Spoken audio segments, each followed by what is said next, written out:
Hi guys, எல்லாருக்கும் வணக்கம் guys. இந்த வீடியோவில் நம்ம என்ன பார்க்க போகிறோன்னா, நியூசிலாந்து அணி இந்திய அணியை பார்த்து பயப்படுறாங்க. அதுதான் அவங்களோட தொடர் தோல்விக்கு காரணம். அது மட்டும் இல்லாமல் இந்திய அணி உலகில் தலை சிறந்த அணிங்க, மிகவும் ஆபத்தான அணி இந்தியா தான் T20 பொறுத்த வரைக்கும் அப்படின்னு சொல்லிட்டு முன்னாள் ஆஸ்திரேலிய அணியோட நட்சத்திர ஆல்ரவுண்டர்னு சொல்லாங்க. நம்ம முன்னாள் சிஎஸ்கே அணியோட நட்சத்திர ஓப்பனர் கூட சொல்லலாம். ஷெயின் வாட்சன் பார்த்தீங்கன்னா அதிரடியாக இந்தியா நியூசிலாந்து எதிரான அதிரடி வெற்றி குறித்து ஓப்பனாக பத்திரிகையாளர் சந்திப்பில் பேசியிருக்காரு. அது மட்டும் இல்லாமல் நியூசிலாந்து தோல்விக்கு சில பல காரணங்கள் கூறியிருக்காரு. அவர் என்ன பேசினார், ஏது பேசினார்னு சொல்லிட்டு வீடியோ டீட்டெயில்டாக பார்க்கலாம். அதுக்கு முன்னே நீங்கள் நம்ம சேனலுக்கு புதுசாக வந்திருந்தீங்கன்னா ஒரு சப்ஸ்கிரைப் மட்டும் பண்ணிவிட்டு வாங்க, வீடியோக்குள்ளே போகலாம். ஆமாங்க, ஷெயின் வாட்சன் அவர் என்ன சொன்னார்னு கேட்டிங்கன்னா, உலகில் மிகவும் ஆபத்தான அணி இந்தியா தாங்க T20 பொறுத்த வரைக்கும். இப்போதைக்கு நம்பர் 1 டீமாக இருக்காங்க இந்திய அணி. உண்மையாக அவங்கள பார்த்தா நியூசிலாந்து அணி பயப்படுறாங்க தான் நான் நினைக்கிறேன். அபிஷேக் சர்மாக்கு எப்படி பால் போடுறதுன்னு அவங்களுக்கு இன்னும் கூட கணிக்கல. ஒரு பேட்ஸ்மேன் 2-3 மேட்ச் விளையாடினால அவரோட வீக்னஸ் எதுன்னு கண்டுபிடிக்கலாம். ஆனால் நியூசிலாந்து இது வரைக்கும் கண்டுபிடிக்கல. பட் அபிஷேக் சர்மாக்கு வீக்னஸே இல்லை போல இருக்குங்க. அவர் எப்படி போட்டாலும் அடிக்கிறாரு, ஃபஸ்ட்டு பாலே அடிக்கணும்னு நினைக்கிறாரு. அதுதான் அவரோட இன்டென்ட், அதுதான் அவரோட வெற்றிக்கு காரணமாக நான் நினைக்கிறேன். இந்திய அணியோட வெற்றிக்கு காரணமாக நான் நினைக்கிறேன். உண்மையாக இந்திய அணியை பார்த்தா பயமாக இருக்குங்க.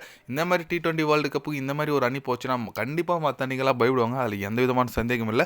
பொறுத்து வந்து பார்க்கலாங்க. இந்திய அணி வேர்ல்டு கப்பில் ஒரு எப்படி பார்க்கும் ஒரு அணியாக இருக்காங்க. ஆனால் ஆஸ்திரேலியா வேர்ல்டு கப் அடிக்கணும் தான் எனக்கு ஆசை. இருந்தாலும் இந்திய அணி ஆஸ்திரேலியா அணி மீண்டும் இந்த T20 வேர்ல்டு கப் ஃபைனல் போகிறதுக்கான வாய்ப்புகள் இருக்குங்க அப்படின்னு சொல்லிட்டு நம்ம ஷெயின் வாட்சன் பார்த்தீங்கன்னா முன்னாள் ஆஸ்திரேலியா வீரர், இப்போ பார்த்தீங்கன்னா இந்தியாவுக்கு சப்போர்ட் பண்ணி பேசியிருக்காரு. பட் ஆஸ்திரேலியா தான் கோப்பை வெல்லணும், இந்தியா ஆஸ்திரேலியா ஃபைனல் வந்தால் நல்லாயிருக்கும் T20 வேர்ல்டு கப்னு சொல்லியிருக்காருங்க. ஓகே, அவர் சொல்கிறது கரெக்டுங்க. நல்ல ஒரு டீம் இந்தியா, ஓகே தான். பட் இருந்தாலும் சொந்த நாட்டை விட்டு கொடுக்காமல் பேசினார். ஆனால் நியூசிலாந்து பற்றி சொன்னார் பாருங்கள். நியூசிலாந்து அணி இந்திய அணி பார்த்து பயப்படுதுன்னு சொல்லிட்டு அது எப்படி சொல்கிறது, பட் அவங்களோட நடத்திலே சொல்லாங்க. ஏன்னா நியூசிலாந்து அணி ஒரு டஃப்பே கொடுக்க மாட்டாங்க, ரொம்ப ஈஸியாக தோக்குறாங்க. தோக்கத்துன்றது ரெண்டாவது விஷயம். ஒரு மேட்ச் ஈஸியாக தோக்கலாம், 2 மேட்ச் தோக்கலாம், 3 மேட்ச் வெறும் ஈஸியான ஒரு இதிலே தோக்கும் போது கண்டிப்பாக அவங்களோட வீக்னஸ் அதிலே தெரியுதுங்க. இந்திய அணி பலமாக இருக்கா இல்லை நியூசிலாந்து அணி வீக்காக இருக்கான்னு சொல்லிட்டு ஒன்றும் புரியல. ஆனால் பட் நியூசிலாந்து அணி சீரீஸை தோத்துட்டாங்க. அடுத்த 2 போட்டியில் 2 வெற்றி பெற்று ஆறுதல் வெற்றியாச்சு பெறுமான்னு சொல்லிட்டு நம்ம பார்க்கணும். அப்படி இல்லைனா அடுத்த 2 போட்டியும் தோற்று சீரீஸை 5-0 சொல்லிட்டு முடிக்குமா நியூசிலாந்து சொல்லிட்டு வெயிட் பண்ணி பார்க்கணுங்க. பட் இந்திய அணியில் இன்றைக்கி முக்கிய சேஞ்ச் ஸ்டேயர் அணியில் வரப்போகிறதா தகவல்கள் வந்திருக்குங்க.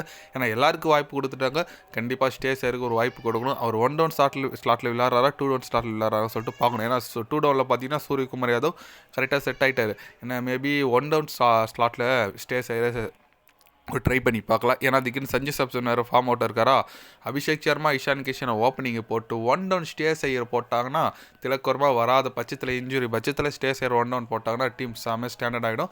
பொறுத்து வந்து பார்க்கலாங்க. நீங்கள் சொல்லுங்கள், நம்ம இந்திய அணி இன்றைக்கி நடக்க போகிற 4வது T20 போட்டியை வெற்றி பெறுமா, சீரிஸ் 5-0 சொல்லிட்டு முடிக்குமா? உங்களோட கருத்துக்கள், வேர்ல்டு கப் இந்திய அணி வெற்றி பெறுமா? உங்களோட கருத்துக்கள் என்னன்னு சொல்லிட்டு மறக்காமல் கமலில் கொஞ்சம் சொல்லுங்கள்.